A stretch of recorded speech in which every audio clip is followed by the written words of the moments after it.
ഒരാള് രാവിലെ തന്നെ എന്നെ തെരഞ്ഞു വന്നാണ്. അത് അവളെ തലയിലൊരു പൂമ്പാറ്റ. അതെന്താ ആടുന്ന്?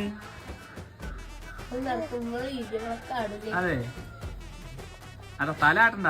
പിന്നെ നീച്ച് നിൽക്കാൻ നോക്കട്ടെ. ഇങ്ങനെ നീക്കാനും വയ്യ മുത്തിയമ്മയ്ക്ക്. കുറച്ച് വിട്ട് നിൽക്കേ, കുറച്ചങ്ങനെ വിട്ടുന്നാ. എന്നിട്ട് കാര്യം ചോദിക്കാനാ. അവിടെ നിന്നോ ഇനി സ്റ്റെപ്പ് പൊളിഞ്ഞു പോയി. രാവിലെ എന്തിനാ വന്നീ എൻ്റെ അടുത്തേക്ക്? എന്തും പറഞ്ഞില്ല. എന്തായിരുന്നു? എന്തിനാ ഈ വന്ന് ഫോട്ടോ എടുക്കാനോ? എൻ്റെ ചെറിയിലെന്താ? ചെറിയ കൂടെ എന്താ ഒരു കളർ വന്നു? ഉടുപ്പത്തെ കളറാ? അതെന്ത് സാധനം?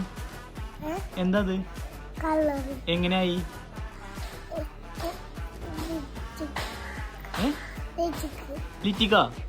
ലിറ്റിക്കാരാന്ന് കുഞ്ഞാറ്റൻ തന്നെ വഴിതിരിക്കണം. എന്റെ കൈ നോക്കട്ടെ.